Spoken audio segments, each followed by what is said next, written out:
Qué alegría encontrarnos hoy con un tema científico, digamos. ¿Qué tema no es científico? Es una pregunta que uno se puede hacer. Cuando uno tiene preguntas, siempre está generando conocimiento, si es que esas preguntas son recorridas de manera adecuada al fenómeno que uno quiere estudiar. Y hoy estamos reunidos en el contexto de un grupo de estudio. Algunas de las personas cuyos nombres estoy leyendo conozco de algún contexto, nos hemos visto personalmente y con los demás nos iremos encontrando. Y con ellos otra vez también, seguro. Bueno, la idea es hacer una introducción simplemente al tema primero y después entrar en conversación, porque nunca tuvimos un encuentro en este contexto de este grupo de estudio y sería interesante construir sobre lo que ya estuvieron trabajando o están trabajando, cuáles son las preguntas que están presentes, orientando el trabajo y la investigación en este espacio. Así que bueno, hago una introducción y ustedes me van indicando con jeroglíficos modernos si se entiende o no se entiende, si tengo que ir más lento, más despacio, ¿sí? Bueno, hace poquito hubo una charla en otro contexto sobre la teoría del conocimiento. No sé quiénes de los que hoy están aquí presentes pudieron estar, pero me gustaría retomar algunas ideas que estuvimos moviendo allí, porque conforman la base de todo proceso de investigación, también del fenómeno que hoy nos convoca, que podríamos llamar, digamos, agua, con todo lo que este nombre tiene por detrás. Para poder estudiar un fenómeno necesitamos ubicar ese fenómeno en el campo de nuestra experiencia. Como decíamos también en la otra charla, aquello que es estudiable es aquello que es experimentable. Si algo no es experimentable, no tengo cómo acceder a eso y para mí es una no entidad. Todo aquello que pueda ser estudiable es aquello que existe. Y existe solo aquello que pueda ser estudiable. La pregunta es, ¿con qué método? ¿Con qué órgano de percepción me voy a ocupar del fenómeno color? ¿Con qué órgano de percepción me voy a ocupar del fenómeno sonido? Del fenómeno temperatura, del fenómeno rugosidad o textura, etcétera. Siempre la pregunta es, ¿cuál es el fenómeno que me convoca y cuál es el método con el que voy a acceder a ese fenómeno? ¿Cuáles son los caminos a través de los cuales el fenómeno aparece en mi conciencia? Esta es una pregunta fundamental de todo recorrido de investigación en cualquier ciencia. Y por eso hay algunos fenómenos que, por ciertos prejuicios acerca de la falta de un método de investigación, se dejan de lado. Por ejemplo, en algunos contextos, el fenómeno vida. ¿Cómo estudiar la vida como tal? ¿Existe algo así? ¿O solamente es una entelequia, una abstracción que pretende eh, englobar una serie de fenómenos que vivimos en el mundo físico, pero que no van más allá de eso? ¿Hay algo que exista en el mundo de las experiencias que podríamos llamar vida? ¿Hay algo en el mundo de nuestras experiencias que podemos llamar aire? ¿Hay algo en el mundo de nuestras experiencias que podemos llamar agua, tierra, calor? ¿A qué nos estamos refiriendo cuando usamos esas palabras? Y es muy importante movernos despacito y prolijamente en la fundación de un método de estudio. Si queremos estudiar qué le pasa al agua, qué le pasa al agua cuando se encuentra con el aire, cuando conforma, por ejemplo, la experiencia nube, necesitamos ubicar muy bien a qué nos referimos. Voy a dar un ejemplo, ya comenzando con nuestro tema acerca de la nube y del fenómeno nube como uno de los aspectos eh, abarcantes, digamos, del fenómeno agua. Y es la pregunta acerca de dónde empieza y dónde termina una nube.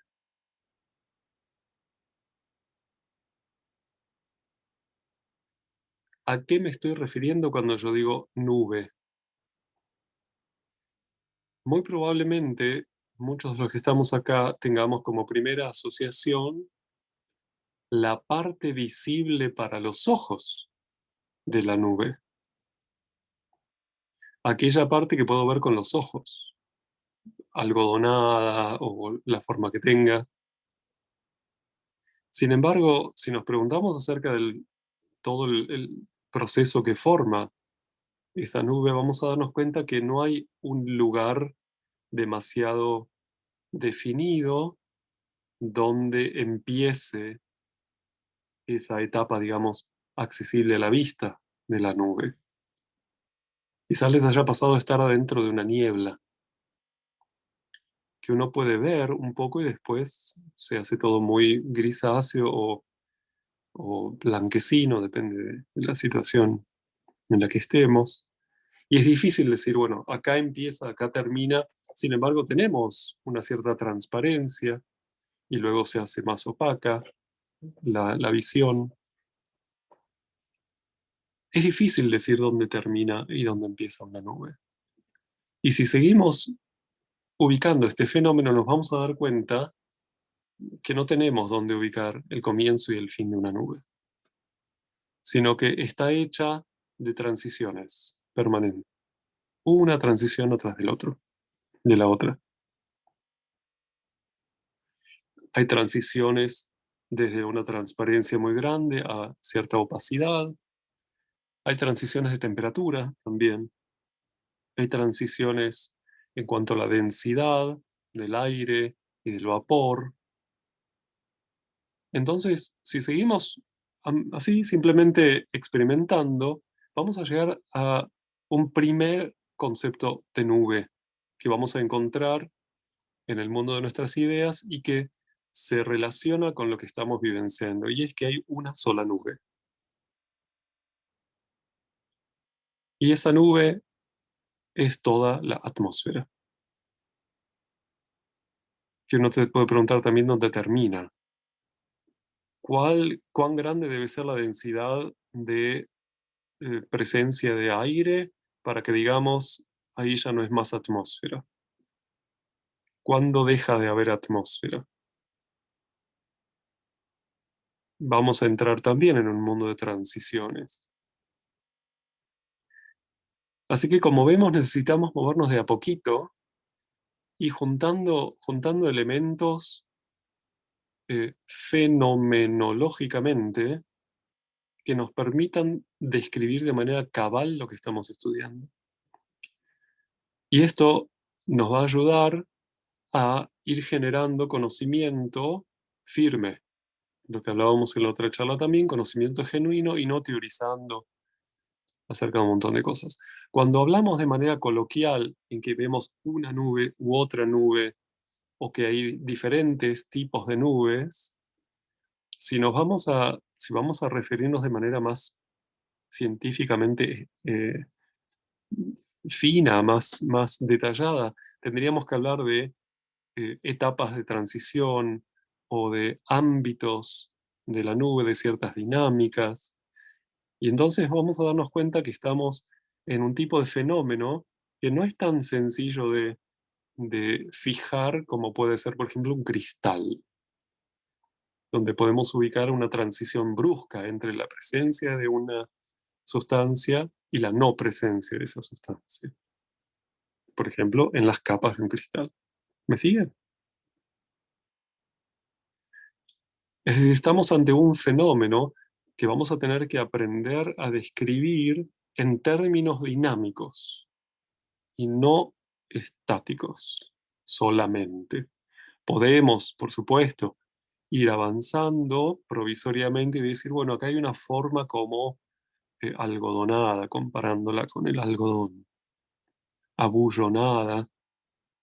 Hay otras formas que se presentan a la vista que llevan el nombre de plumas, solo que en latín, y por eso se llaman cirros. Las nubes algodonadas se llaman cúmulos porque están acumuladas, ahí están apretaditas, apretadita el agua ahí, podríamos decir así. Y si uno empieza a estudiar el fenómeno de la nube, se da cuenta que tenemos una gran nube que habría que preguntarse también hasta dónde compenetra la Tierra, no solamente hacia dónde se va hacia afuera, hasta dónde llega, sino también hasta dónde llega hacia abajo. Y entonces nos encontramos con que estamos elaborando la pregunta primero. ¿Cuál es mi pregunta en realidad? Antes de intentar decir esto es una nube. ¿Cuál es mi pregunta? Y mi pregunta puede ser, ¿cuál es la experiencia de temperatura cuando recorro la atmósfera? ¿Cómo es la, esa experiencia calórica? Bueno, hay lugares más fríos, hay lugares más calientes, etcétera. ¿Cómo se distribuye esa temperatura? ¿Cómo se distribuye la densidad del aire? ¿Cómo se distribuye la densidad del agua en la atmósfera, del vapor? ¿Cuándo transiciona el agua de estar en estado líquido a estar en estado vaporoso? También tenemos ahí, incluso en la superficie líquida del agua, no tenemos un corte plano, sino que tenemos una permanente dinámica donde incluso hay transiciones físico-químicas allí que no nos dejan determinar de manera tan precisa dónde termina la superficie líquida y empieza el vapor. Y esto es algo que el agua hace todo el tiempo. Rechaza todos los conceptos que hemos tomado del estudio de los cristales. A menos, y entramos en un ámbito del agua muy, muy maravilloso, a menos que ella también se torne cristalina. Pero incluso cuando el agua se torna cristalina, hace cosas muy extrañas. ¿Vieron algún cristal de agua ya alguna vez? Así es sí y así es no. Pueden hacer con la mano el dibujito de cómo es la forma de un cristal, porque un cristal es una entidad estable en su forma en el tiempo, ¿no? ¿Cómo es la forma de un cristal de agua? Qué interesante. Bueno, son los copitos de nieve, ¿no es cierto? No los cubitos del congelador. Tienen forma de corazoncito. No, tal cual, son los copitos de nieve. Y si miramos muy detalladamente los copitos de nieve, nos vamos a dar cuenta que hay una estructura cristalina típica en el agua, pero que hace maravillas esculturales cuando se van juntando con otras. Tiene una manera de relacionarse un cristal con el otro muy maravillosa.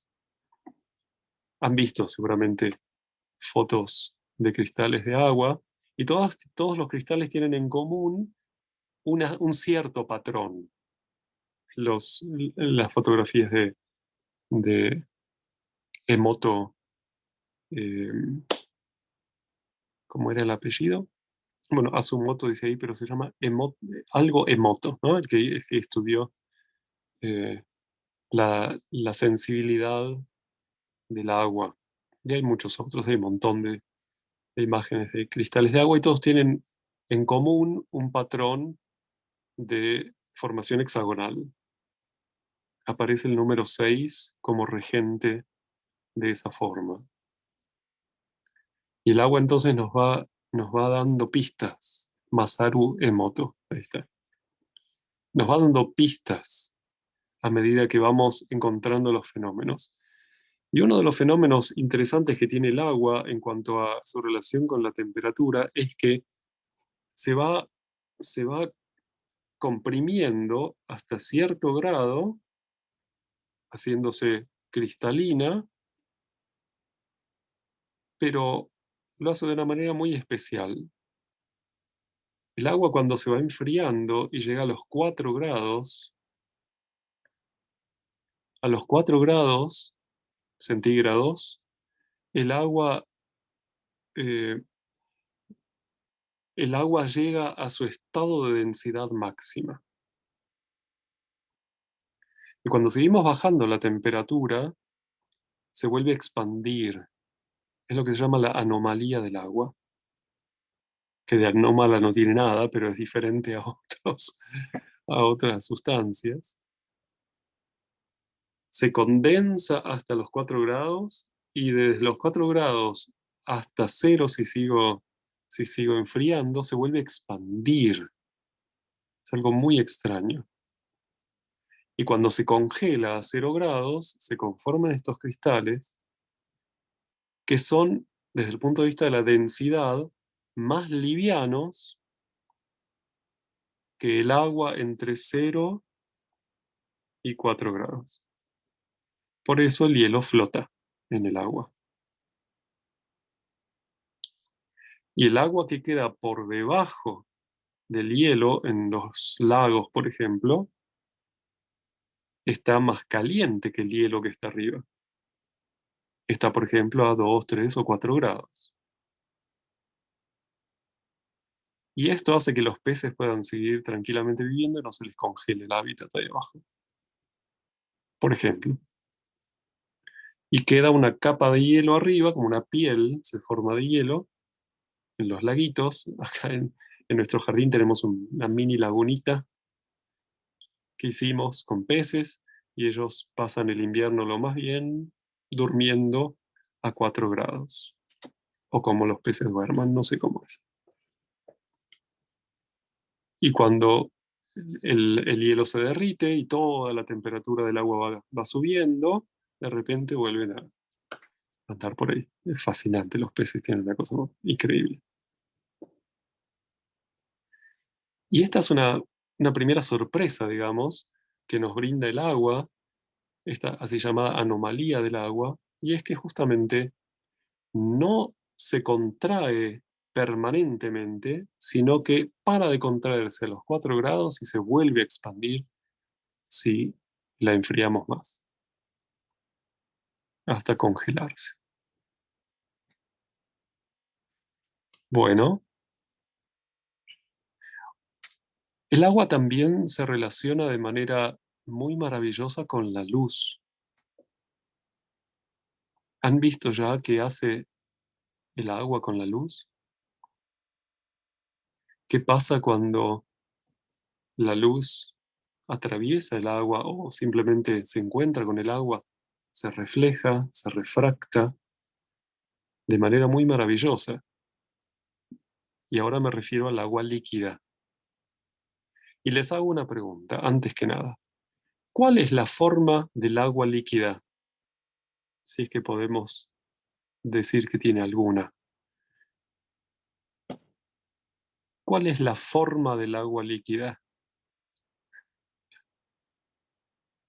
¿No tiene la del recipiente que la contiene? No, eso es simplemente, eso siempre y cuando esté en un campo gravitatorio, por ejemplo. Pero si está suelta, flotando, es una esfera, la gotita flotando de vapor por ahí. El agua líquida es esférica cuando está libre de otras fuerzas, o sea, por sus propias fuerzas toma la forma esférica. Y esto es algo muy maravilloso. El agua cristalina tiene una tendencia hexagonal, tiene un principio formativo hexagonal, radial o hace, digamos, hexágonos cerrados, hace diferentes cosas, pero siempre de a 6. Y el agua líquida hace esferitas. Cuando el agua líquida está cayendo, por ejemplo en la lluvia, toma la forma de la gota con la puntita hacia arriba por la fricción con el aire, ¿cierto? ¿Sí? Fricciona con el aire y queda alargadita y con la puntita para arriba. Pero si la liberamos de esa fricción, ¡plup!, hace la gotita, tendencia que vemos, por ejemplo, en una gota de rocío arriba de una hojita en el jardín o donde sea, ¿no es cierto? Y esto nos habla de otra propiedad del agua muy maravillosa, y es esta posibilidad de quedarse en sí misma, ensimismada. Y es muy grande. ¿Intentaron alguna vez llenar un vaso con agua hasta el límite y un poquito más? Sí, seguramente sí jugaron a eso ya. No rebalsa enseguida, ¿no? Sino que se forma una superficie bastante plana, pero en los bordes redondeada, como si fuese una parte de una de esas esferas. En todos los bordes hace esas esferitas y es bastante resistente. Sube, sube, sube, sube, y es necesario realmente poner bastante agua para que rebalse, para que se rompa esa estabilidad. Y eso es lo que se llama la tensión superficial del agua. Las esferitas tienen una cierta tensión en la superficie que mantiene esa agua toda junta cuando es líquida. Y cuando el agua se evapora, sigue siendo líquida, ¿vieron? Son un montón de gotitas. Es difícil desarmar esas gotitas totalmente. Lo que llamamos vapor son gotitas, pero tan chiquititas que flotan en el aire también. Y es muy interesante ver lo que pasa cuando, por ejemplo, estamos calentando agua en una olla. ¿A qué temperatura del agua empieza a evaporarse agua allí? ¿Ya se fijaron? Está calentándose. Y siempre me fascinó la siguiente situación. Estamos calentando agua, todavía no hierve, o sea, no llegó a 100. Por ejemplo, está en 80, 80 y pico, agua para el mate, ¿vieron? ¿Sí? Pero cierro la hornalla y de repente, ¡wop!, se empieza a evaporar fuertemente. ¿Ya observaron eso? Es muy extraño eso. Mientras la estoy calentando, va muy, muy suavecita la evaporación. Pero la apago el fuego y de repente se evapora rápidamente. Es un fenómeno muy raro. Y el agua no está todavía a 100 grados. Por supuesto, no está toda el agua a la misma temperatura. No hay homogeneidad total. Está conveccionando el agua, porque está más caliente abajo y sube y hace dinámicas muy maravillosas, como la que tiene una nube. Porque es exactamente lo mismo que pasa en la atmósfera grande. La forma de una nube, cuando uno la quiere describir en su totalidad, es parecida a la de un árbol. Tiene raíces en la tierra, todo lo que es humedad que está en la tierra. Tiene un tronco que va ascendiendo desde la superficie gracias al calor, y en algún momento se condensa tanto por enfriarse que empieza a hacerse visible y se ve esa dinámica. No sé si vieron las nubes de tormenta maravillosas, como se ve sobre todo en esos cúmulos arriba, que va abriendo así. Va creciendo, se va abriendo como crece una planta. Y hace formas, en la condensación más grande arriba de todo, hace formas vegetales como la de un coliflor, un brócoli, esas cosas. ¿Sí? ¿Las tienen vistas alguna vez? Y cuando se enfría del todo, se achata muy extrañamente como una flor. Una flor es ese lugar donde una planta se choca contra un techo invisible y deja de crecer para arriba. Y es como que hace plach y se abre hacia todos lados. Y esa explosión contra ese techo invisible genera un mundo de colores también. Como si hubiese algo que no le permite procesos vegetativos y se abre a otra dimensión de la experiencia, la planta. Bueno, algo parecido le pasa a la nube y cuando llega a esa instancia se enfría tanto que entrega algo de sí misma, como las plantas entregan el polen luego de florecer, que va a nutrir todo el entorno en forma de lluvia, de nieve, de granizo. Son como las naranjas y las manzanas de ese gran manzano.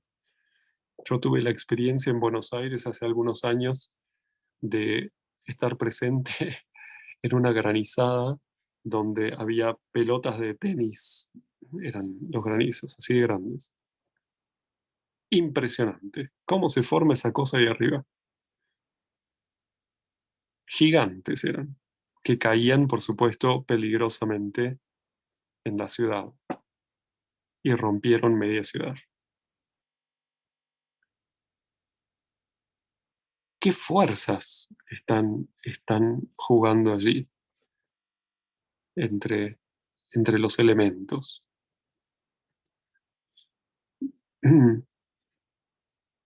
Entonces, la atmósfera la descubrimos con una dinámica muy similar a los principios formativos vegetales. Y quizás no es esto, o seguramente no es esto una casualidad, dado que toda la vitalidad del mundo vegetal va de la mano del agua. Si podemos decir que una planta se deja formar por el agua, quizás también, cuidadosamente, como un acercamiento a esa sensación del agua va llamando a la planta a hacer lo que ella misma hace. Y vamos a encontrar que podemos describir a todo el mundo vegetal en función de cómo se relaciona con el agua. Tenemos los gestos de crecimiento de las plantas, podemos describirlos en términos del agua. Tenemos las plantas que tienen una tendencia más cristalina en su formación, pensemos en un cactus, como si fuese imitando la cristalización del agua. Tenemos también plantas que imitan la superficie líquida del agua. Podemos pensar en las hojas de nenúfar. Tenemos plantas como los árboles que imitan todo el gesto de una nube, como acercamiento fenomenológico. Y podemos preguntarnos entonces qué hace el agua en el mundo vegetal. No es que infla las plantas, ¿vieron? No es que están llenas de agua porque están llenas de agua. El agua fluye todo el tiempo en las plantas, se evapora en las hojas y en las copas. Cantidades, litros y litros y litros y litros y miles de litros se evaporan de un árbol. Y uno puede preguntarse, como una pregunta de investigación, ¿de dónde sacan la sustancia las plantas? El agua solo fluye, no se queda allí. ¿De dónde obtiene la sustancia mineral un árbol? Pensemos en un roble gigante. Toneladas pesa ese árbol. ¿De dónde sacó su sustancia corporal ese árbol? Del agua no. De la tierra tampoco. Si no tendríamos un agujero ahí abajo. ¿Se habían dado cuenta de eso ya? No es la tierra que es tomada por el árbol y transformada en árbol, en madera. La tierra sigue estando allí. Ponemos una bellota de roble y crece y la tierra sigue estando allí todo el tiempo. No se incorpora al árbol de manera sustancial, solo de manera muy catalizadora, digamos. Muy poquitos elementos son tomados del suelo. Pero la mayor parte de la sustancia corporal de las plantas es tomada del aire.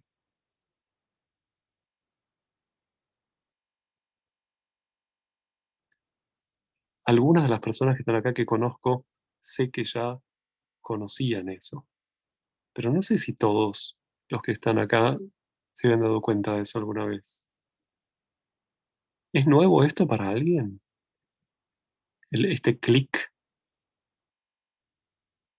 que todas esas toneladas corporales de un árbol han sido en su mayor parte tomadas del aire. Aire hecho cuerpo. Y esto queda para otra charla, pero nosotros hacemos lo mismo. Por eso los pulmones son descritos por Rudolf Steiner como los órganos del elemento tierra, no aire, en el sentido de los elementos, no de la sustancia. Los pulmones son los órganos con los cuales formamos nuestro cuerpo. Increíble, ¿no es cierto? Hace un tiempo pude charlar con una médica eh, endocrinóloga que estaba, no, no era endocrinóloga, era, mm, bueno, acompaña a personas que tienen problemas en su tracto digestivo, no me acuerdo cómo se llama la especialidad, y eh, estaba acompañando a un niño, a un bebé, con un gravísimo problema de asimilación intestinal. Gastroenteróloga, gracias. Adivina. Este niño comía y todo pasaba, incluso sangrando. No, no tenía asimilación. Sin embargo, esta médica decía, yo lo revisaba cada tanto y el niño crecía igual y crecía normalmente, en tamaño, en peso. No sé cómo funciona, decía ella, porque no está pudiendo asimilar nada a través del intestino. Sin embargo, formaba masa corporal de manera normal. Bueno, no era el momento para contarle acerca de que en realidad formamos nuestro cuerpo con los pulmones en esa situación, pero fue para mí un interesante fenómeno para relacionar con este estudio acerca, por ejemplo, del aire. Y fíjense, en una nube, la tierra, el aire, el agua y el calor se encuentran en una armonía muy especial. Para que pueda llover, tiene que haber centros de condensación flotando en el aire, o sea, tierra, minerales, tierra, flotando en el aire. Y tiene que haber una temperatura suficientemente baja como para que las gotitas se peguen entre sí, se hagan más grandes.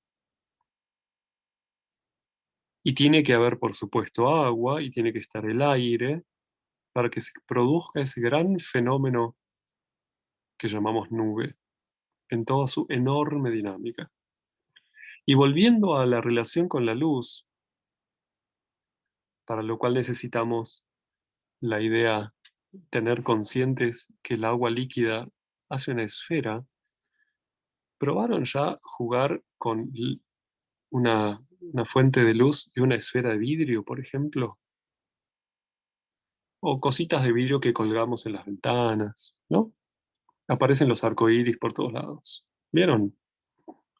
Bueno, si tenemos gotitas de agua, por ejemplo, una pared de agua lloviendo, y tenemos el sol a nuestra espalda y miramos hacia la pared de lluvia iluminada por el sol, aparece el arco iris. Y aparece el arco iris con una geometría propia del arco iris de agua. Si intentamos hacer ese mismo arco iris con otra sustancia, por ejemplo, tiramos alcohol al aire así, o algún aceite, lo espolvoreamos. Se puede hacer el ejercicio. Vamos a ver que tiene geometrías diferentes. Los ángulos de apertura de ese arco son diferentes, los colores son otros. Y ese maravilloso arco iris que conocemos de la lluvia tiene características muy especiales, y para esto les recomiendo que inviten alguna vez a charlar sobre esto a mi querido amigo Edmundo Wechselblatt, un gran estudioso de este fenómeno, con quien hemos coordinado un grupo de estudio en ciencia durante muchos años juntos en Buenos Aires. Y él ha estudiado este fenómeno con muchos detalles. Sería muy lindo si lo pueden invitar a él. Edmundo Wechselblatt. Después le puedo pasar a María Laura o a Victoria también su contacto. Se va a alegrar mucho. Mándenle saludos a mi parte. También escribió material de estudio e investigación acerca del tema. Escribió un maravilloso libro, sí, tal cual. Entre otras cosas, eh, podemos descubrir que la geometría del arco iris de agua está relacionada con la divina proporción, pero eso se los dejo para que lo estudien con Edmundo. No así otros arcoíris de otras sustancias, pero con el agua sí. Es algo muy, muy, muy maravilloso y muy extraño del agua. Y me quiero referir un ratito todavía a una cierta polaridad de fenómenos que aparece en relación al agua, que están descritas en el libro El caos sensible. Uno de estos fenómenos es, no sé, tuvieron la oportunidad de, en una pava de agua, por ejemplo, cuando uno ceba mate, vieron que sale el chorro de agua o de una canilla, y si uno lo mira, uno sabe, está fluyendo agua. El agua que sale ahora no es la misma que salió antes, y así. Está corriendo como un río, el agua, como un arroyo. Sin embargo, la forma de ese chorro es estable en ciertas condiciones. ¿Sí? ¿Se ubican? Que tiene esas formas tan interesantes que hace como así. Hace, hace como formitas muy lindas. Y esa forma queda como en el aire estable. Y cada agua que pasa por ahí toma esa forma, danza, digamos, de esa misma manera. Como el agua que pasa por un río. Solo que no hay ningún río allí, no hay ningún, quiero decir, borde, no hay ningún cauce. Sino que es el agua misma que hace esa danza al fluir. Hágalo, ese ejercicio, y parece un sólido, sin embargo no es un sólido. Esto es lo que se llama en la descripción de la dinámica de los fluidos, un fluido laminar, un flujo laminar. Es decir, está corriendo, está fluyendo un fluido, pero de manera estable. Con el humo lo conocemos también. Por ejemplo, cuando apagamos una vela, tenemos primero, al comienzo de la ascensión del humo, una estructura muy, muy ordenada. ¿Sí? ¿Lo ubican? Ese humito muy, muy, muy ordenado. Es una parte de flujo laminar de ese humo que está ascendiendo. Y llega un momento en que la velocidad amaina porque fricciona con el aire y se caotiza el flujo y pasa a un estado que se llama flujo turbulento. Son los dos tipos básicos de flujo que encontramos, el flujo laminar y el flujo turbulento. Y acá tenemos, es interesante y fascinante siempre de nuevo mirar la transición entre ambos.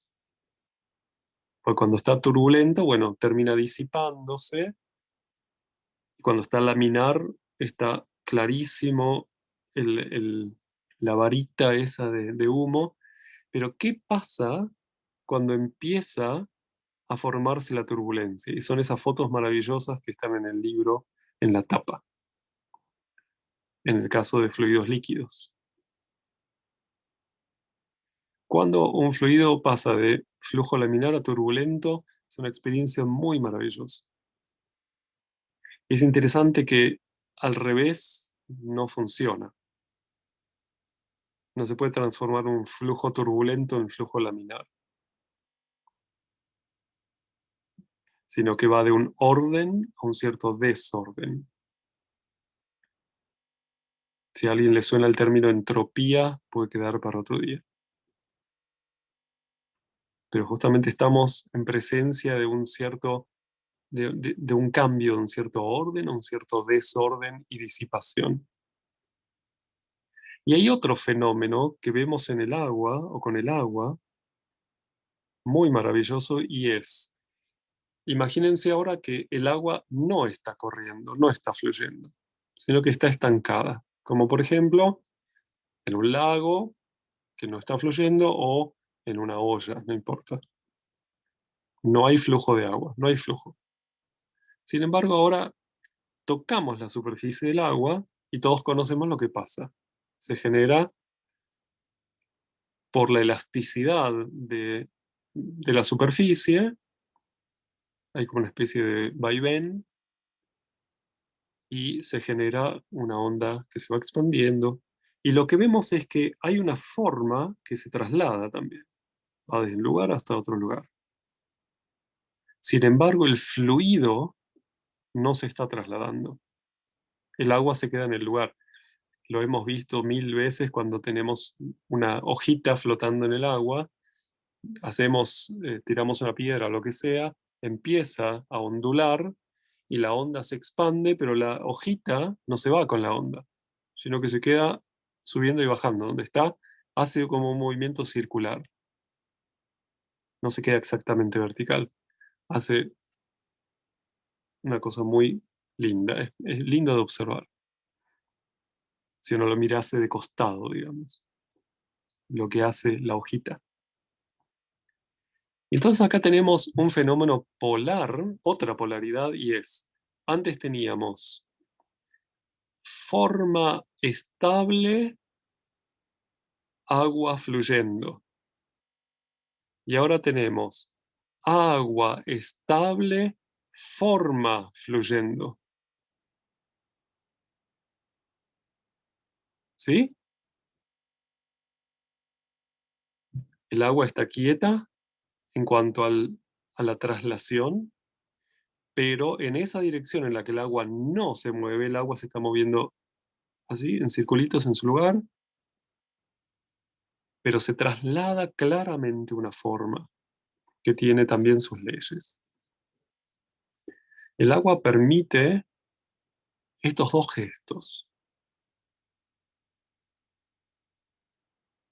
Y vamos a ver también que el agua, como representante ahora de todas las sustancias que pueden transicionar hacia el sólido, líquido y gaseoso, como arquetipo ahora, nos muestra de alguna manera eso, la capacidad de transformación de una entidad, la posibilidad que tiene esa entidad de expresar polaridades, la posibilidad que tiene esta entidad de relacionarse con la luz, con el calor, cómo lo hace.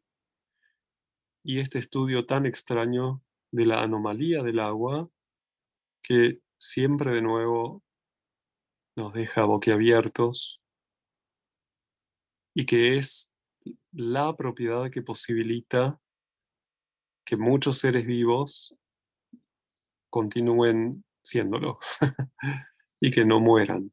Si el agua no tuviese esa anomalía, probablemente sería la vida en la Tierra muy difícil.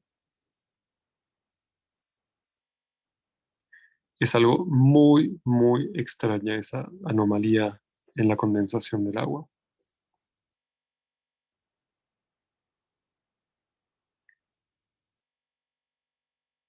El agua, desde el punto de vista de los alquimistas, era justamente la representante de uno de las tres actividades alquímicas. En algunos contextos se lo llamaba también mercurio a esa actividad. Y básicamente está relacionada con esta posibilidad de armar esferas, tendencias esféricas, por un lado, como por ejemplo todas las tendencias que aparecen cuando ocurren procesos de gestación. Se hacen esferas por todos lados. Cuando la vida está entrando en dinámica, aparecen esas esferas. Cuando la vida se estanca, aparecen los cristales. Pero gracias a esos cristales, la luz juega de maneras muy maravillosas, como los halos. Los halos no son arcoíris. Los halos son juegos de la luz con el agua cuando el agua está cristalina. ¿Vieron halos alrededor del sol? O, ¿sí? Hay algunos halos de agua vaporosa no cristalina también, son un poco más raros, más tenues, pero los halos más fuertes son los que vemos cuando hay capas de nubes muy altas hechas de cristales, de hielo. Una vez pude ver acá en Alemania lo que se llama un sol lateral.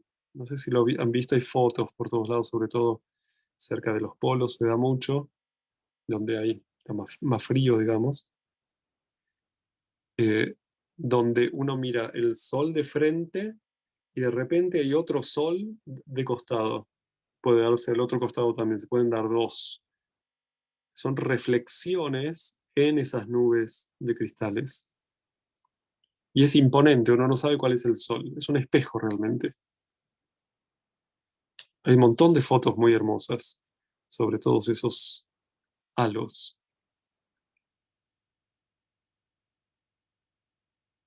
Y una consideración más me gustaría hacer sobre toda sustancia. Y si vamos a estudiar o si quieren estudiar el agua especialmente, y es que no hay nada en nuestra experiencia sensorial que sea realmente una cosa.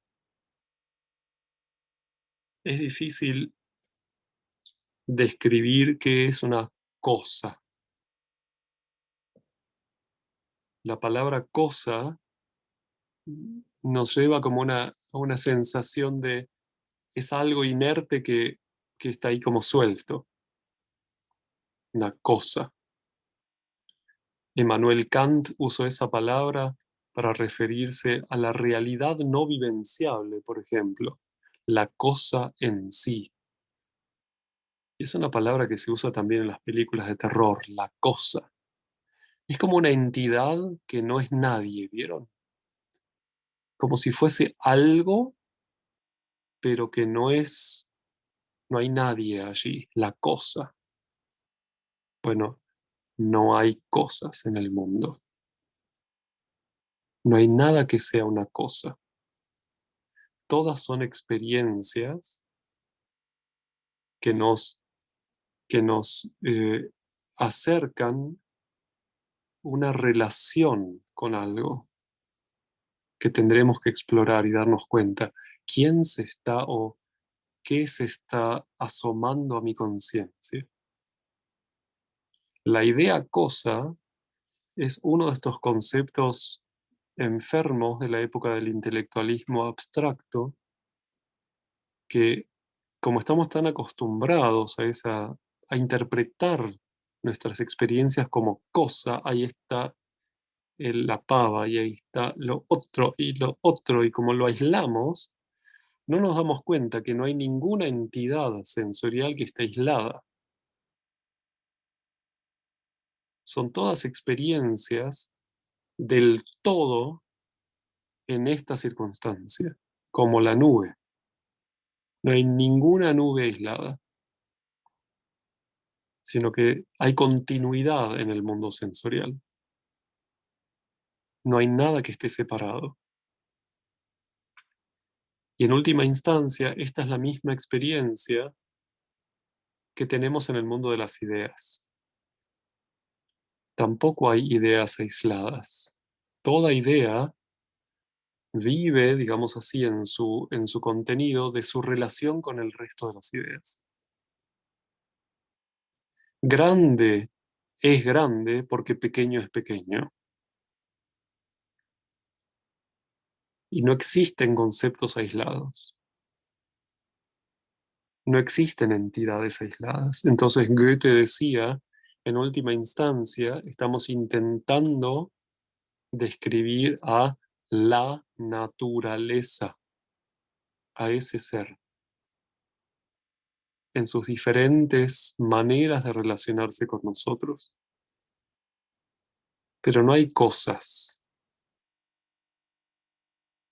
Y Goethe decía también en relación a las ideas, en realidad usar el plural para la palabra idea es un error. Toda idea es parte de una idea mayor y en última instancia hay una única gran idea.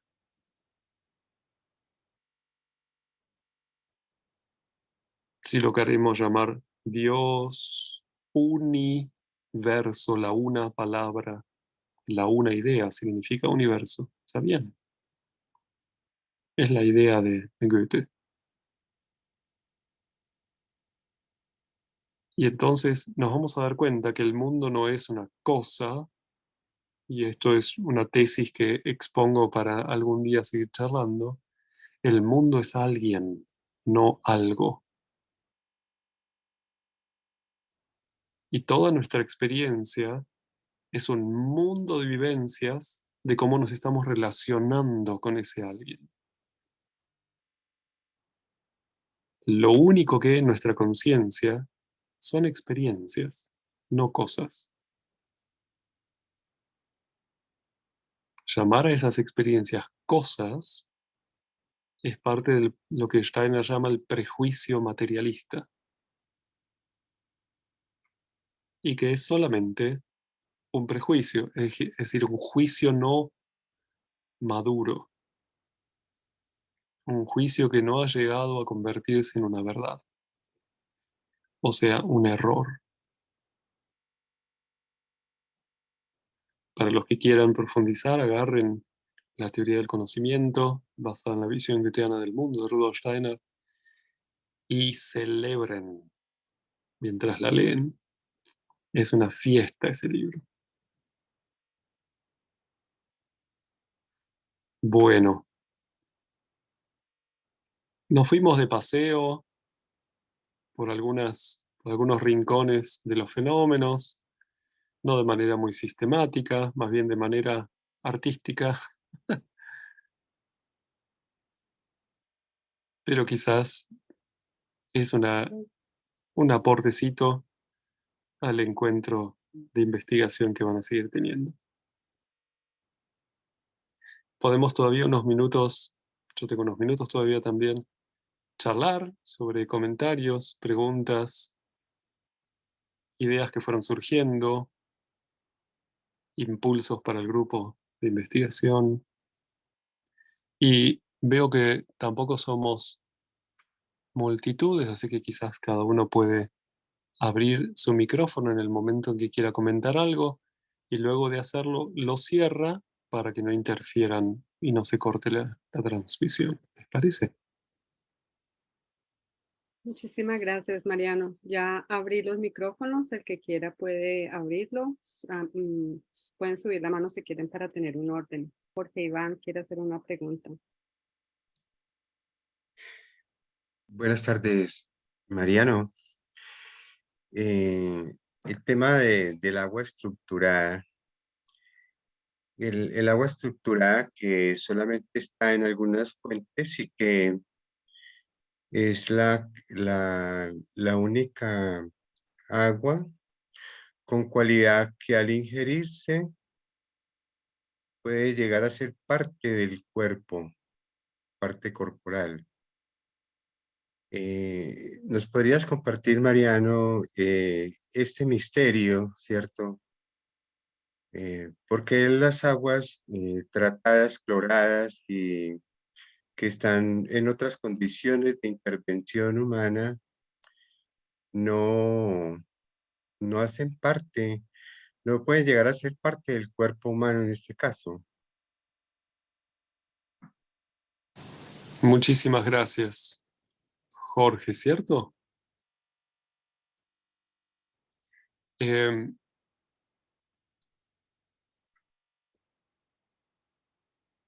Hay una pregunta detrás de la pregunta que, a la que me querría referir, no tanto al aspecto concreto del agua, porque desconozco en particular a cómo es esta agua a la que te referís.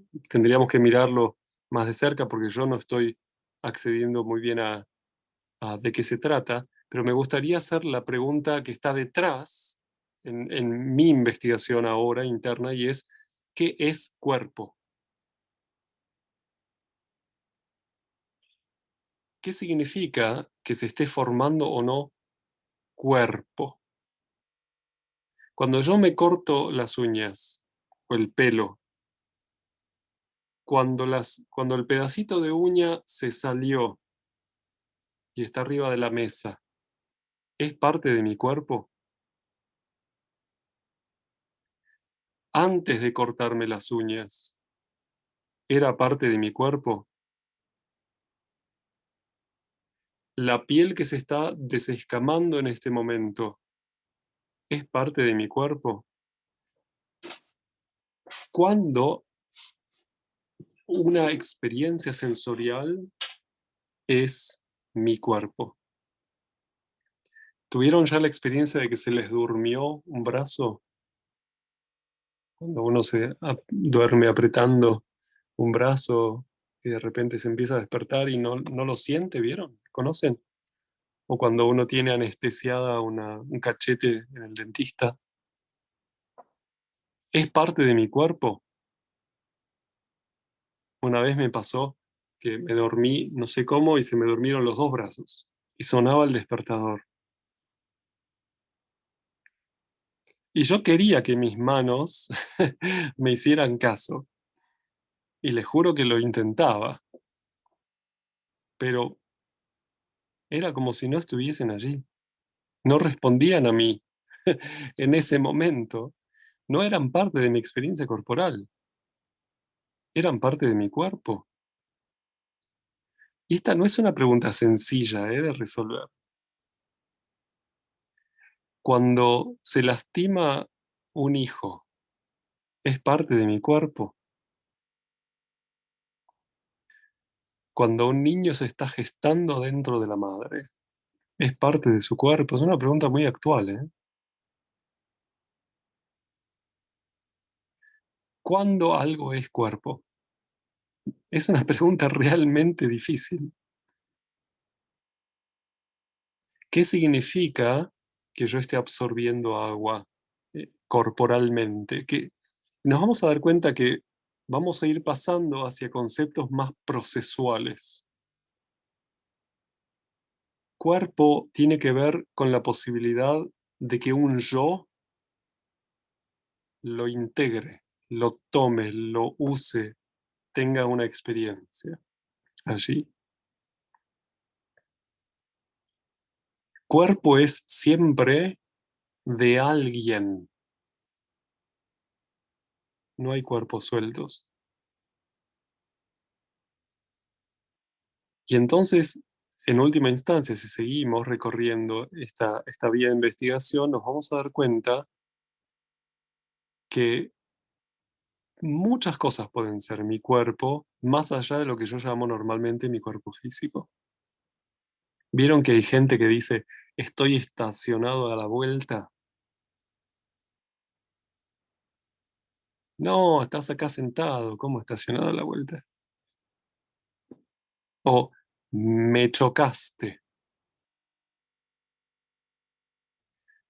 abollaste la chapa delantera del auto que me pertenece. Bueno, yoes tienen la capacidad de identificarse con lo que es suyo y eso es su cuerpo. Y para esto me gustaría recomendar la lectura de otro libro de Rudolf Steiner que se llama Teosofía y leer muy lento, degustando las frases, el capítulo La entidad humana y ver cómo él describe esto de cuerpo, cómo describe el alma, cómo describe el espíritu. Y es una sistematización del estudio. Él lo dice claramente, además, en el libro. Por favor, tómese estrictamente lo que acabo de describir como estas palabras para el fin del estudio del libro. Es metodológica la indicación. Y después se irá complementando el concepto. Y si uno toma en serio esa recomendación metodológica de Steiner al principio de ese capítulo, puede hacer recorridos de investigación muy poderosos. Porque pasa que una y otra vez intentamos estudiar fenómenos usando las palabras tomadas de diferentes contextos. Entonces se desdibuja el recorrido de formación de conocimiento, se caotiza. Ya no es un caos sensible, es un caos insensible. Un caos torpe, digamos, no es un caos fructífero. Entonces, para ir detrás de esa pregunta, ¿cuándo el cuerpo puede apropiarse de algo y cuándo no? Es una pregunta muy actual que tiene que ver con las relaciones, las capacidades de un yo de formar relaciones. ¿Cuándo un tumor cancerígeno es mío? Y lo hice yo con todo mi esfuerzo de mi destino.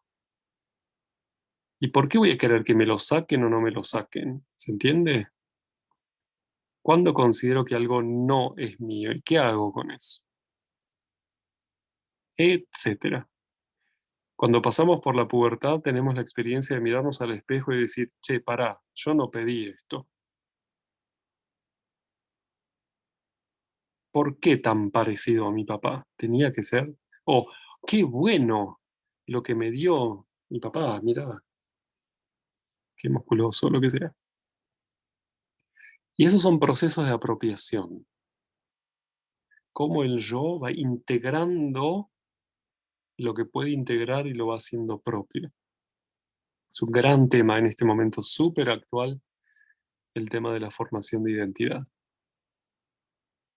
Y hay una frase clave en el libro Teosofía, con la que cierro esta mini disertación acerca de esto, y es, pues el yo recibe esencia y significado de aquello con lo que se une.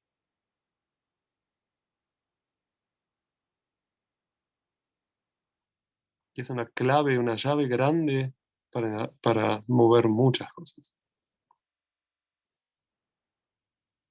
Pueden ir a buscarla, a ver dónde aparece la frase. Una aventura, jugar a las escondidas con esa frase. ¿Dónde está? ¿Dónde está? Está en un lugar muy importante del libro. Gracias, Jorge, por la pregunta. Y habrá que ver en particular qué es lo que hace que un agua, una calidad de agua, pueda ser incorporada en los procesos vitales o no. Claro que sí. Cuando nuestra inmunología rechaza algo, cuando recibe algo, de qué manera lo puede elaborar. Una vez, siempre me acuerdo de cosas interesantes para decir. Una vez, charlando con un médico, hablábamos de qué es esto del sistema inmunológico, y una de las cosas que surgían no es ningún sistema para empezar, sino que, y mucho menos es un sistema de defensa, sino que es la manera que tiene un yo de poder relacionarse con su entorno. Rechazándolo, asimilándolo sin más, rechazándolo significa alergia, se llama alergia. Asimilándolo sin más, sin preguntarle siquiera quién es, se llama anergia. Y justamente la práctica de relación que alguien va ganando con el mundo va conformando su inmunología. Por eso Rudolf Steiner también dice, es una actividad propia de la organización del yo. Cómo el yo organiza sus relaciones. No es un sistema, no es una cosa, una maquinaria que funciona de manera automática o mecánica, sino que es la manera en que un yo gestiona sus relaciones.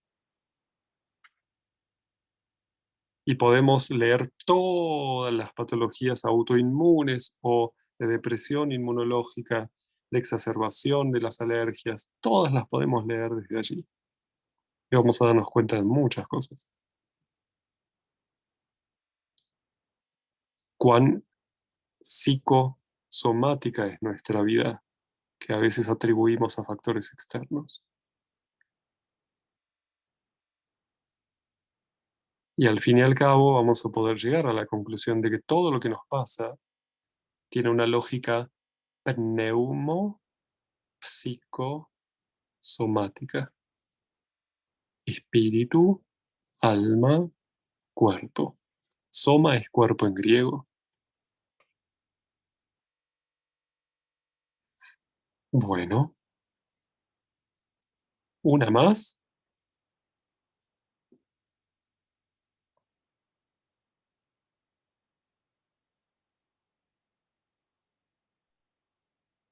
Hola. A mí me interesaría, Ah, ay, perdón, bueno, algo rápido. Quería saber si hay algún instrumento para medir el tema ese de las densidades de las nubes y si hay, bueno, yo desconozco, pero vos que está más en la física, si hay algo para medir la densidad y todo ese tipo de características de las nubes. Sí, los hay. Todos los globos meteorológicos que mandan para arriba hacen eso. Están llenos de instrumentos y pueden meterse en las páginas de los servicios meteorológicos y todas miden esas cosas. Cuando aparecen en los pronósticos y en todas las páginas de servicios serios meteorológicos, aparecen todos esos datos también. Hay algunas mediciones con mayor cantidad de datos, digamos, y otras con menores, pero hay mucho dato en este momento disponible. Hay Gracias. una aplicación que se llama, ¿cómo se llama? Windy, W-I-N-D-Y, Windy, como viento en inglés, que tiene diferentes métodos de medición en la aplicación, se pueden elegir y aparecen diferentes datos de los que son medidos, y de esas hay un montón en Internet, páginas y aplicaciones. Yo uso la Windy porque funciona muy bien. Muchas gracias, Mariano. Arantzazu, querías decir algo, ¿cierto? Sí, hola. Bueno, hoy justo estaba en un grupo de estudio que estábamos con el capítulo de Teosofía que nombrabas y lo traigo como introducción por la pregunta que voy a plantearte. Había una traducción en castellano en la que donde decía correspondencia, en realidad decía consonancia, y donde hablaba de otra palabra que ahora mismo no recuerdo, concordancia, hablaba de sintonía. Entonces esto me ha llevado a pensar, antes de escucharte, estaba aquí con lo que me había traído del grupo, con el éter sonoro. Y como justo tú la charla, que yo no sabía, va sobre el agua, porque yo estoy en España, entonces realmente en el grupo es porque me puse en el chat. Gracias, Victoria, por enviarlo todo, la información. Quería si podías ampliar un poquito, bueno, ampliar o nombrar a la relación de agua con el éter sonoro, porque me queda... no acabo de cogerla desde mi experiencia con el sonido, ¿no? Entonces ahí lo dejo, a ver. Gracias. Bueno, gracias también. Primero también una aclaración metodológica. Con los libros de Steiner no hay que engancharse demasiado con esas sutilezas de las traducciones. Quizás lo mejor sería ir a buscar el original en alemán, ver qué palabra está ahí, pero tampoco Steiner no es tan pedante con sus palabras. Es estricto, pero no es pedante, las usa de manera muy plástica. Por eso no es que siempre dice lo mismo con la misma palabra. ¿No? Con Steiner, sí. ¿Puedo decirte algo? Era en relación porque con el comentario que había salido era que la palabra correspondencia traía una imagen como más de una dirección, en cambio consonancia era más una esfera. Y como justo también, por eso lo nombraba desde ahí, ¿eh? No... Gracias. A cada contexto y ver cuál es el peso que tiene esa palabra en el contexto y no quedarse muy, muy paralizado allí. Los éteres.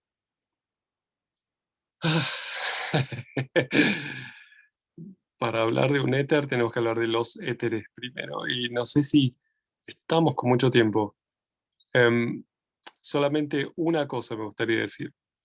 Un elemento y un éter se correlacionan tanto como se correlaciona la palabra que quiero decir con la palabra que acabo de decir.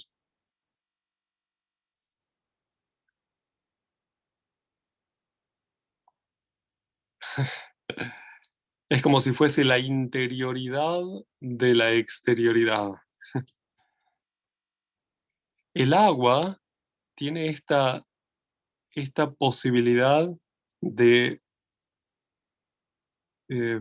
esta plasticidad que hace que una sustancia sea moldeable.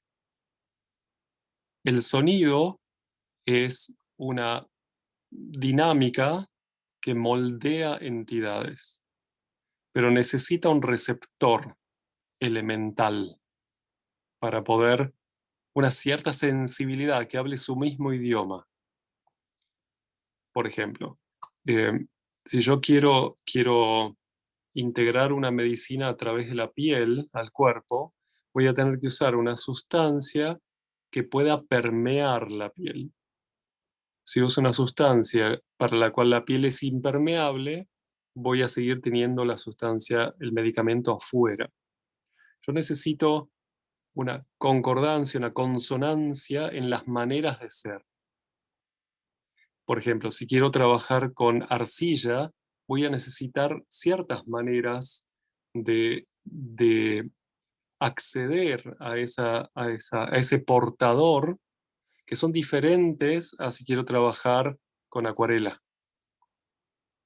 Necesito una correspondencia entre la actividad y el receptor o el portador del efecto de la actividad. Y el agua es aquella dinámica como elemento, no como cosa, o sea, no la cosa agua, sino la manera de ser el agua, el aire como fluido, es agua también, desde el punto de vista elemental. ¿sí? O sea, no tenemos que pensar en cosas, sino en maneras de ser. Agua es la manera de ser que permite que el sonido se plasme.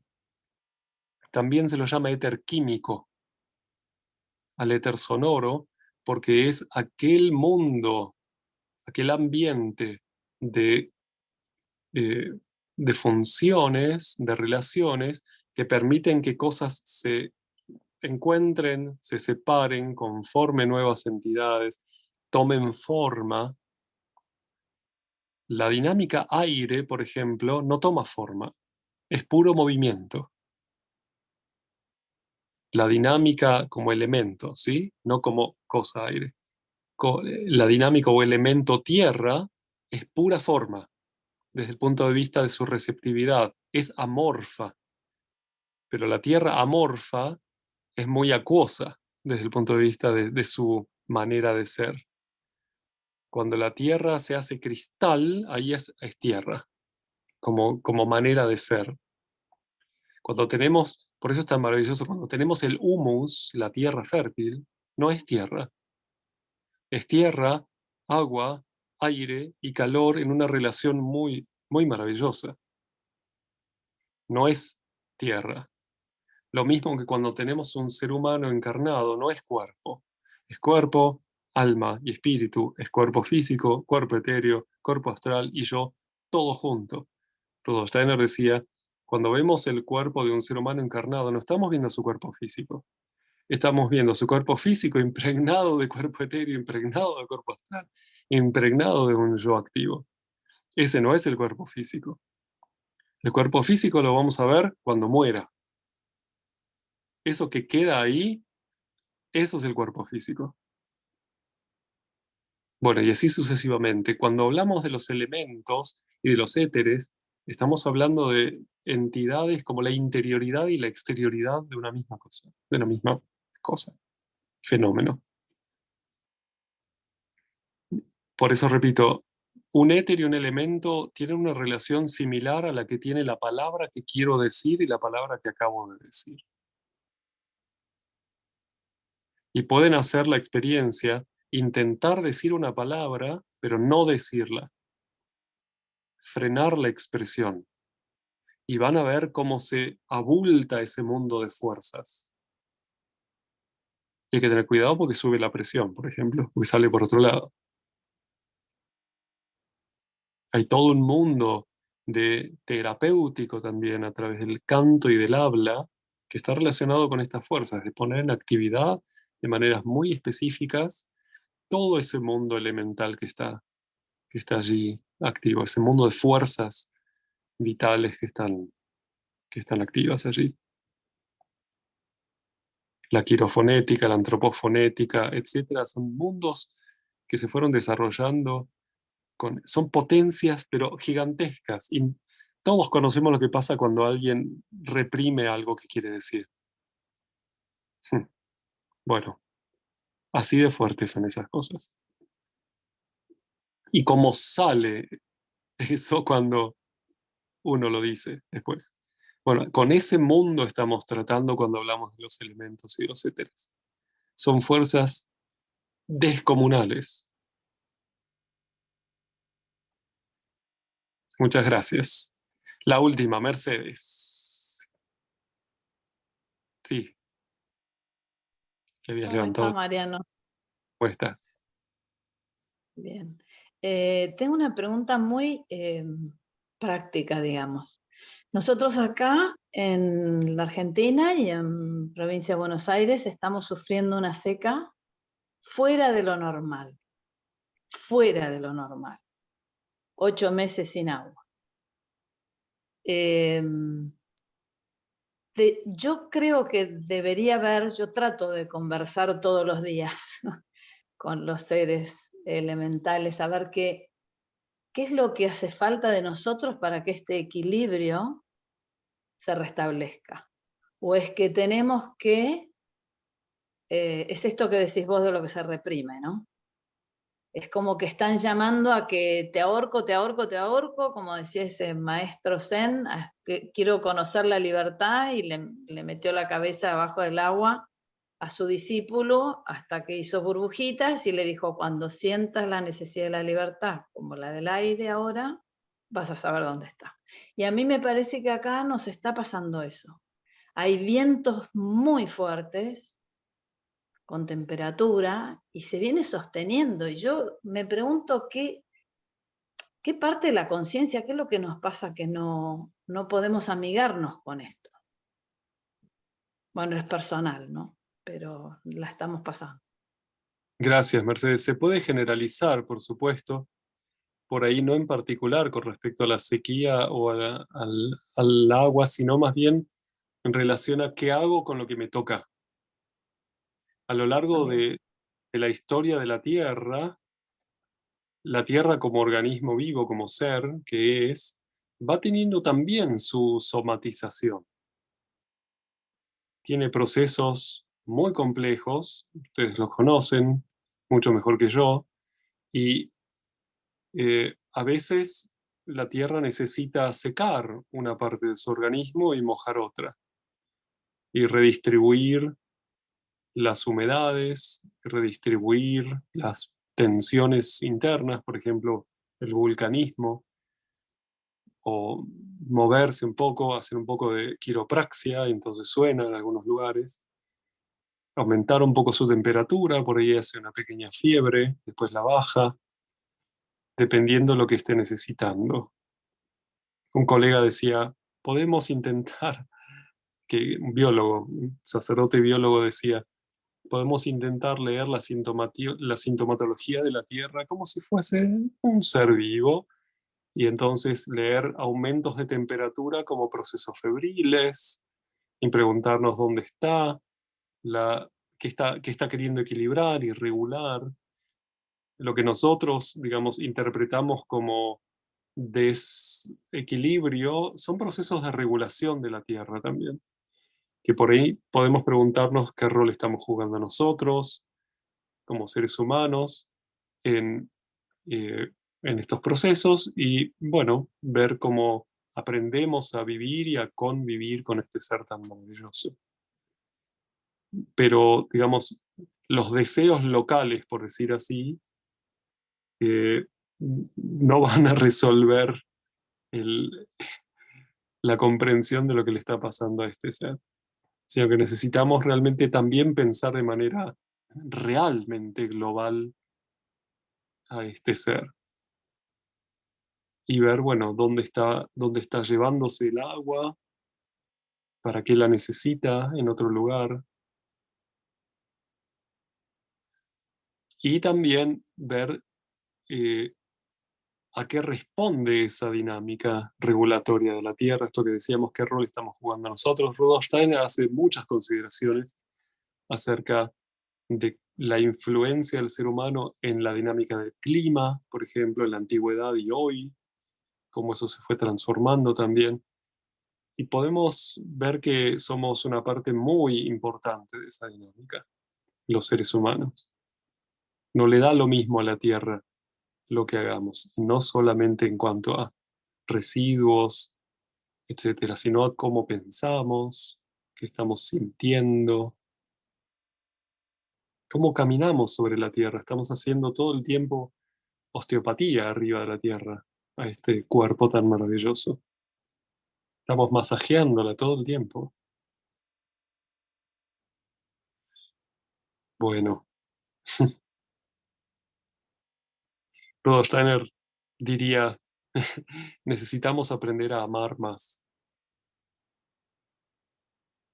Y se van a ir mostrando estos fenómenos a la conciencia dispuesta a aprender lo que es y no a proyectar lo que le conviene.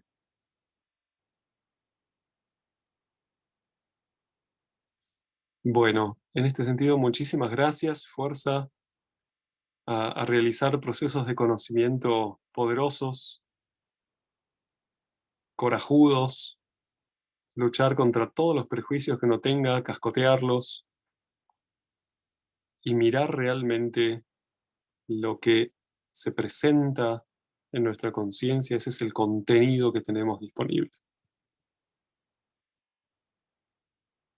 y hacerse muy amigo de la teoría del conocimiento. Hacia abajo del brazo, ¿vieron? Mochilita de supervivencia. La Biblia, la teoría del conocimiento, teosofía, filosofía de la libertad, y vamos.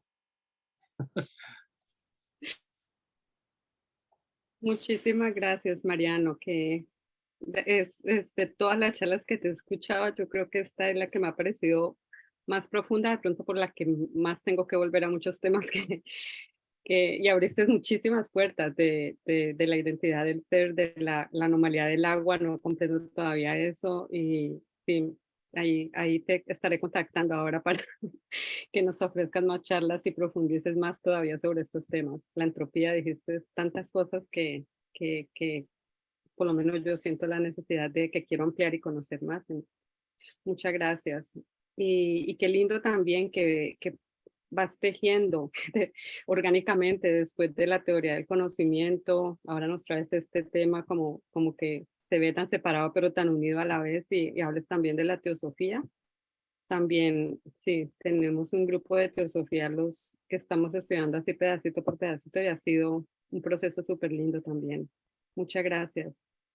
Bueno, no sé si te tienes que ir, Mariano, porque, bueno, entonces si quieren nos despedimos de ti, y a continuación luego Irma, que es parte de los miembros del grupo Teoría del Caos, va a ser como una introducción y a quedarse para resolver preguntas si alguien quiere acerca del grupo de estudio en sí. Entonces, bueno, nos despedimos de ti primero y te dejamos ir, y luego continuamos con esa parte. Gracias. Muchísimas gracias. Gracias, Mariano. Laura, Gracias, Mariano. también. Gracias, María. Muchas gracias, Mariano. Mariano. Gracias, Mariano. Gracias. Y muchas gracias Gracias. a María Laura, que fue la que organizó esta charla, y hay un vendaval horrible por donde ella vive, la internet no está funcionando, o sea, los elementos no le colaboraron, pero ella por fin pudo conectarse, está desde un bar, pero está muy bulloso para conectarse, pero está por aquí. Así que muchas gracias, María Laura, por esta charla tan... Yo nunca te hubiera pedido un tema así, pero me alegro que entramos en este tema. Vamos a pedirte temas más de las ciencias naturales. Bueno, y espirituales, Gracias, porque todo. Victoria. Gracias. Gracias, Victoria. Gracias. Hasta luego. Gracias, Mariano. Gracias, Irma, también. Un abrazo enorme a todos. Un abrazo, Mariano. Chao, chao. Adiós. Chao, chao. Gracias, Mariano. Y Bueno. Victoria, muchas gracias por siempre hacer esto. No, esta charla fue organizada por María Laura. Yo solo estoy colaborando con mi Zoom, y colaboré con la parte de un poco porque ya no pudo conectarse, pero esta charla se la debemos a María Laura. O sea, María Laura, y a ti también, gracias. Mariano. Bueno, ahora a continuación Irma, que es una de los miembros del grupo. Ella va a introducir el grupo del Caos Sensible, que es un grupo que ya se está reuniendo y va a volver a reunirse nuevamente. Entonces, Irma, tienes la palabra para que nos hables más del grupo, a los que estén interesados en unirse a estos estudios. Bueno, muchas gracias, Victoria. Sí, yo también estuve con los mismos inconvenientes de María Laura, pude entrar bastante después, y agradezco muchísimo esta conexión con Mariano. Nosotros habíamos comenzado el año pasado con María Laura justamente el estudio del caos sensible y también de los éteres. Y entonces ahora vamos a comenzar de nuevo el estudio de este precioso libro, al que Mariano de alguna manera ya nos puso en tema, pero porque realmente los contenidos que tiene este libro son muy valiosos, y la modalidad vamos a ir armándola. En realidad ahora a las 9 vamos a tener nuestro primer encuentro. Ahí en el grupo ya está el ID, está la contraseña, todo para poder entrar, y la modalidad va a ser que no va a quedar grabado, realmente porque lo que queremos con María Laura, que ella fue la impulsora, y yo la acompaño en todo lo que puedo, como Victoria también, es justamente la vivencia de un grupo de estudio, aunque no estamos presentes digamos, reunidos en un mismo lugar, estemos online, pero tengamos esa ductilidad para pensar que no vamos a grabar. ¿Qué quiere decir eso? Que vamos a estar bien presentes en la temática y para los comentarios. O sea, la lectura y los comentarios y todo el trabajo que el mismo grupo vaya organizando. O sea, si bien es cierto, seguramente María Laura tiene una modalidad que puede ser una u otra, o la podemos ir transformando durante el tiempo, lo importante es que no va a quedar grabada cada encuentro. Y esto me pareció muy rico, porque entonces vamos a estar mucho más despiertos para poder volcar en esa hora y media que tenemos todas las inquietudes o todas las dudas o todo lo que sea, y después sí poder volcar quizás comentarios o preguntas al grupo en el WhatsApp. Más o menos así. ¿Por qué? Porque después ahora a las 9 ya vamos a empezar con el grupo de estudio. Entonces vamos a tener ahora un rato de descanso, puesto que es otro espacio de Zoom. Para todos, creo que todos tienen los datos, ¿no es cierto? Es lo poquito que puedo decir ahora porque me gustaría que nos encontremos o nos reencontremos en el estudio. Y allí, hoy lo que vamos a hacer es la presentación de cada uno de los que estén interesados. Eso nos va a llevar un tiempo seguramente, pero no queremos que empezar a leer sin saber quiénes somos.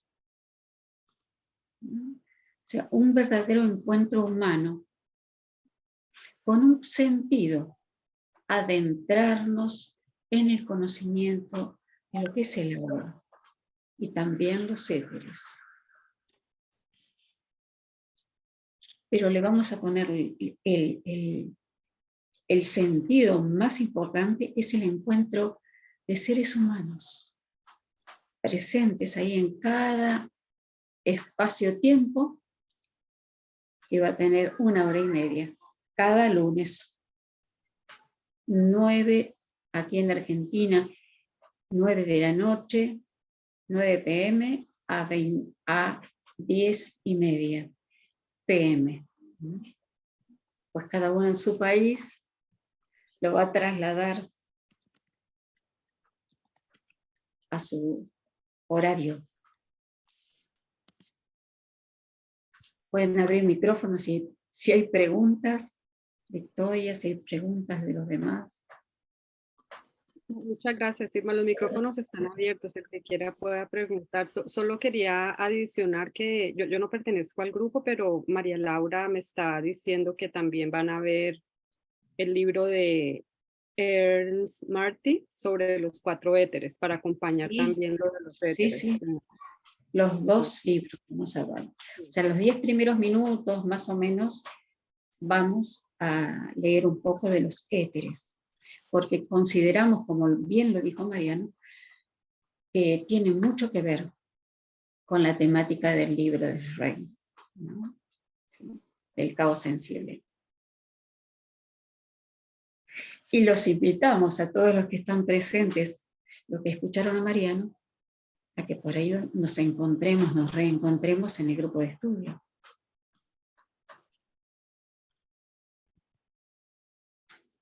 Así que gracias Victoria, a vos. Y gracias a todos. Bueno. ¿Alguien tiene alguna pregunta o si no, entonces cerramos para que puedan hacer el descanso ustedes para que puedan reencontrarse en 1 hora? Sí, Victoria. Y a los que les interese también quería mencionar que hay un grupo de estudio de la teoría del conocimiento los martes a las a las 2:30 de Argentina. Y también un grupo de teosofía los miércoles a las 9:30, no, espera un momentico, a las 7:30 de la mañana de Argentina. Sí, y hay otro grupo de muchas otras cosas, pero solo mencioné que Mariano habló de estos 2 libros en especial también. Bueno, muchas gracias a todos por estar. ¿Alguien tiene alguna pregunta? Si no, entonces cerramos la reunión. Bueno, parece que no hay preguntas. Entonces, muchas gracias a todos. Muchas gracias, Irma. Y muchas gracias a Muchas todos. gracias, Victoria. Muchas gracias. Bueno, Muchas Gracias. gracias, Irma, Victoria, Mariano, todos. Gracias. chao. Gracias.